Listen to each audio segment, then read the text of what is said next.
आज हम आप लोगों के लिए ये लेकर आए हैं क्लास 12th का एक बहुत इम्पॉर्टेंट टॉपिक, जिसे हम लोग म्यूटेशन के नाम से जानते हैं, उत्परिवर्तन के नाम से जानते हैं। ये जो उत्परिवर्तन है, इससे रिलेटेड बहुत सारे क्वेश्चन, चाहे वो किसी भी प्रकार का बोर्ड का एग्ज़ाम हो या कॉम्पिटिटिव एग्ज़ाम हो, वो शायद पूछ ही दिया जाता है। ठीक है। और नीट लेवल का जो एग्ज़ाम होता है उसमें तो क्वेश्चन पूछता है म्यूटेशन से रिलेटेड। तो आज हम लोग ये देखेंगे क्या बाबू, म्यूटेशन। ठीक है, जिसे हिंदी में हम लोग उत्परिवर्तन कहते हैं। क्या कहते हैं? तो उत्परिवर्तन। ठीक है। अब ये जो टॉपिक लेकर आए हैं हम, इस टॉपिक में आपको पूरा उत्परिवर्तन का डिस्क्रिप्शन मिलेगा, उत्परिवर्तन का प्रकार मिलेगा, उत्परिवर्तन का रीजन क्या होता है, उत्परिवर्तन क्यों होता है, उत्परिवर्तन के क्या लाभ है, उत्परिवर्तन के क्या हानि है।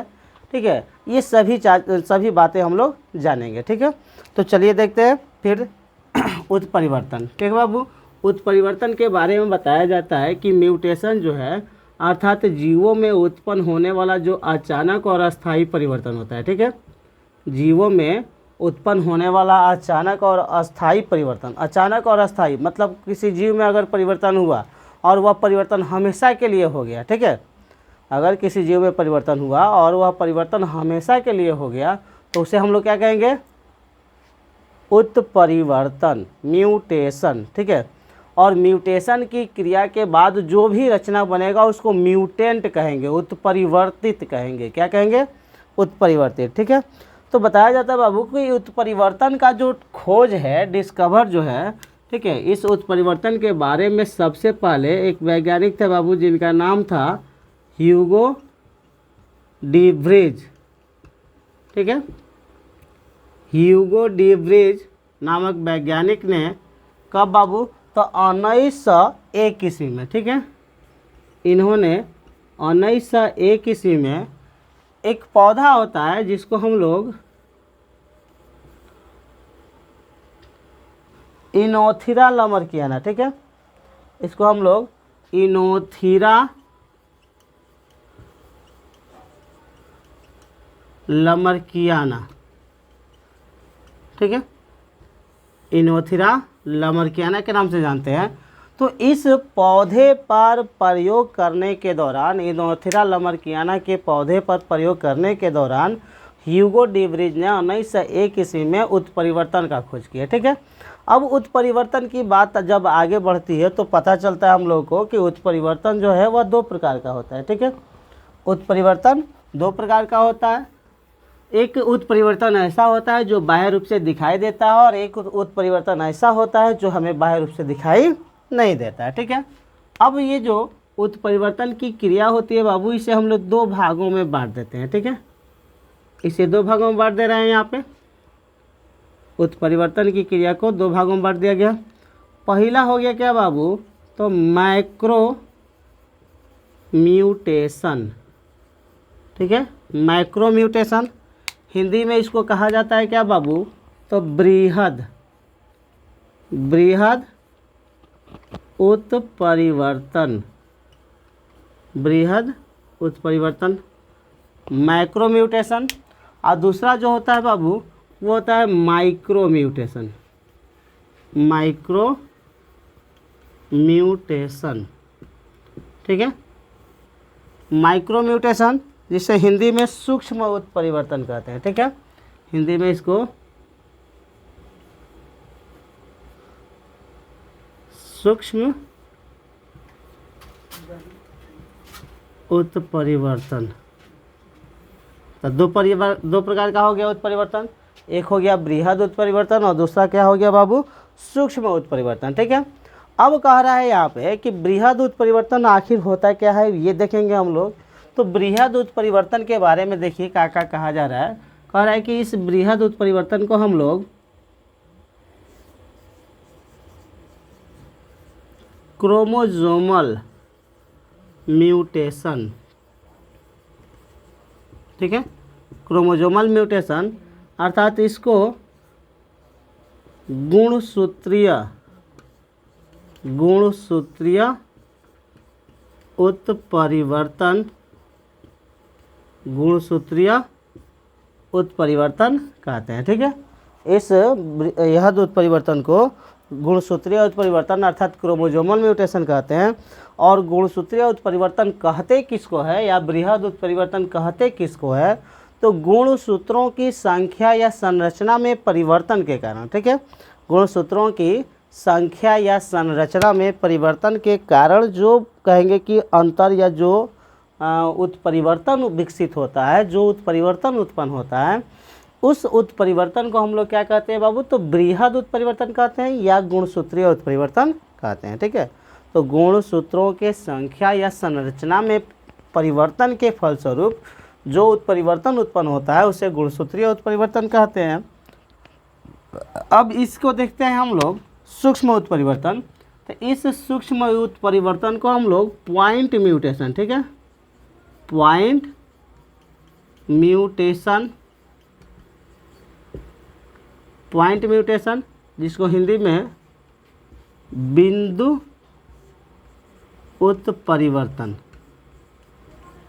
बिंदु उत्परिवर्तन कहते हैं। और इसी को हम लोग क्या कहते हैं बाबू, तो इसी को एक और नाम से जानते हैं हम लोग जीन म्यूटेशन। ठीक है, जीन म्यूटेशन।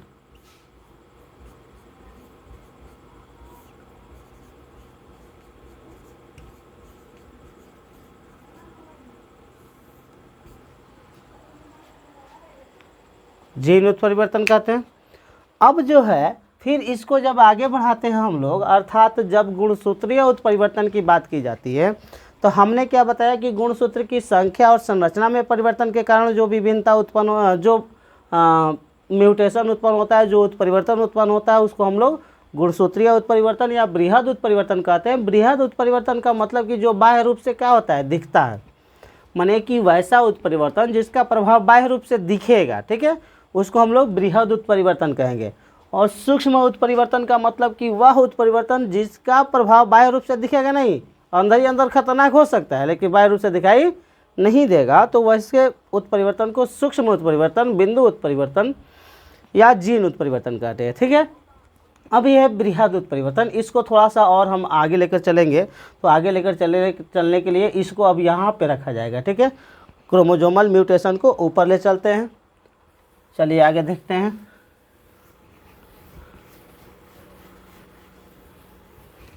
इस क्रोमोसोमल म्यूटेशन को क्रोमोसोमल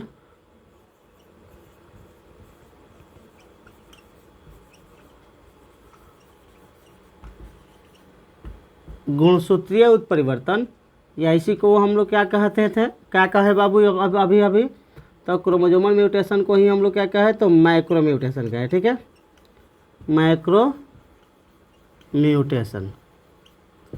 अब कह रहा है कि ये जो माइक्रो म्यूटेशन होता है या जो क्रोमोसोमल म्यूटेशन होता है, या दो कारणों से उत्पन्न होता है, न्यूमेरिकल चेंजेज और स्ट्रक्चरल चेंजेज। ठीक है, संख्यात्मक परिवर्तन और संरचनात्मक परिवर्तन। ठीक है, गुणसूत्रीय उत्परिवर्तन या बृहद उत्परिवर्तन दो प्रकार के कारणों से उत्पन्न होता है। पहला क्या होता है बाबू, तो पहला हम यहाँ पे लिख दे रहे हैं numerical changes, numerical changes in chromosome, गुणसूत्रों में संख्यात्मक परिवर्तन। ठीक है, और यहाँ पे क्या लिख सकते हैं बाबू, तो स्ट्रक्चरल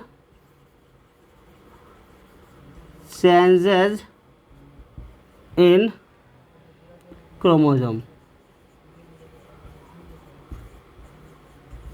माने यहाँ पे हो गया संरचनात्मक परिवर्तन, गुणसूत्रों में संरचनात्मक परिवर्तन, और यहाँ पे हो गया गुणसूत्रों में संख्यात्मक परिवर्तन। ठीक है, अब कह रहा है कि ये जो गुणसूत्रों में संख्यात्मक परिवर्तन होता है ये भी दो प्रकार का होता है। ठीक है, गुणसूत्रों में संख्यात्मक परिवर्तन कितने प्रकार का होता है बाबू, दो प्रकार का होता है।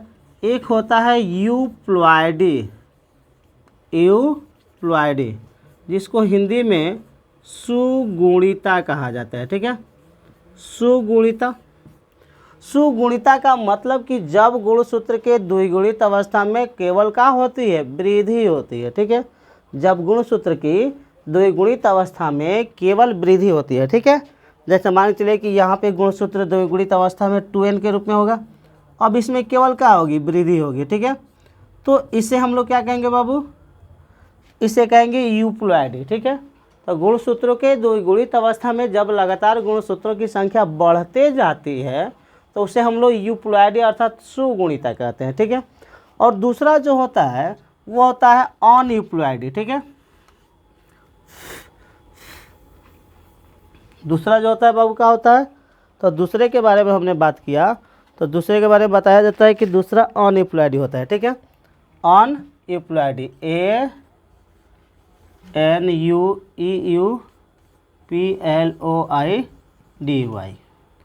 अनयूप्लॉइडी। अनयूप्लॉइडी को हिंदी में हम लोग क्या कहते हैं, असुगुणिता, असुगुणिता, अनयूप्लॉइडी। ठीक है, अब अनयूप्लॉइडी की बात की जाती है तो बताया जाता है कि जब गुणसूत्र के द्विगुणित अवस्था में कमी और वृद्धि दोनों होती है। ठीक है, कमी और वृद्धि दोनों होती है। जैसे बात की जाए यहाँ पे तो गुणसूत्र की द्विगुणित अवस्था 2n हो गया, अब इसमें प्लस और माइनस, ठीक है, प्लस और माइनस दोनों क्रिया होगी तो उसको अनयूप्लॉइडी कहेंगे। ठीक है, अब ये जो अनयूप्लॉइडी की बात होती है अर्थात असुगुणिता की जो बात होती है, बताया जाता है कि असुगुणिता जो है यह कितने प्रकार का होता है बाबू, 2 प्रकार का होता है। अनयूप्लॉइडी 2 प्रकार का होता है, एक होता है हाइपरप्लॉइडी। ठीक है, हाइपरप्लॉइडी, और दूसरा होता है क्या बाबू, हाइपोप्लॉइडी। ठीक है, हाइपोप्लॉइडी, हाइपरप्लॉइडी और हाइपोप्लॉइडी 2 प्रकार का ये हो गया असुगुणिता। अब कह रहा है हाइपरप्लॉइडी क्या है। अब हाइपरप्लॉइडी की जब बात की जाती है तो कह रहा है कि जब गुणसूत्र की द्विगुणित अवस्था में केवल वृद्धि होती है। ठीक है, गुणसूत्र की द्विगुणित अवस्था में केवल क्या होती है, वृद्धि होती है। ठीक है, 1 या 2 गुणसूत्रों की वृद्धि होती है तो उसको हम लोग हाइपरप्लॉइडी कहते हैं। ठीक है, और इसमें हाइपोप्लॉइडी में हाइपो और हाइपर दोनों में अंतर है। हाइपर का मतलब होता है ज़्यादा और हाइपो का मतलब होता है कम। तो जब गुणसूत्र की द्विगुणित अवस्था में कमी होगी, ठीक है, कमी होगी तो उसको हाइपोप्लॉइडी कहेंगे, और जब वृद्धि होगी तो उसको हाइपरप्लॉइडी कहेंगे। ठीक है, अब कह रहा है कि ये जो हाइपरप्लॉइडी होता है ना बाबू, इसे हम लोग 3 भागों में बांटे हैं। कितने भागों में बांटे हैं, 3 भागों में। अब 3 भाग कौन कौन है, तो हाइपरप्लॉइडी को हमने 3 भागों में बांट दिया। कितने भागों में, 3 भागों में। अब 3 भाग में पहला क्या है बाबू, तो पहला है ट्राइसोमी। ठीक है, पहला ट्राइसोमी। ठीक है, ट्राइसोमी का मतलब कि जब गुणसूत्र के द्विगुणित अवस्था में केवल एक गुणसूत्र की वृद्धि होती है। ठीक है, गुणसूत्र के द्विगुणित अवस्था में केवल एक गुणसूत्र की वृद्धि होती है तो उसे ट्राइसोमी कहते हैं। ठीक है, ट्राइसोमी हो गया। दूसरा जो होता है वो होता है डबल ट्राइसोमी। ठीक है, डबल ट्राइसोमी।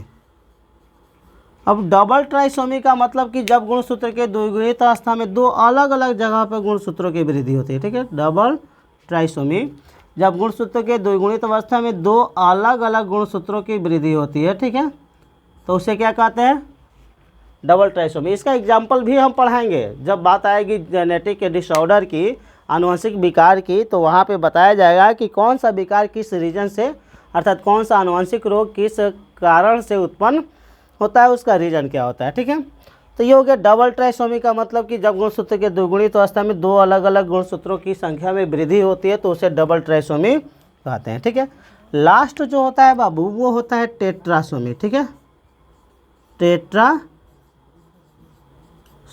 ठीक है, टेट्रासोमी का मतलब कि जब गुणसूत्र के द्विगुणित अवस्था में एक ही साथ 2 अतिरिक्त गुणसूत्र की वृद्धि हो जाती है। ठीक है, तो उसे टेट्रासोमी कहते हैं, जिसे 2n+2 के द्वारा सूचित किया जाता है। ठीक है, वैसे ही यहाँ पे है हाइपोप्लॉइडी।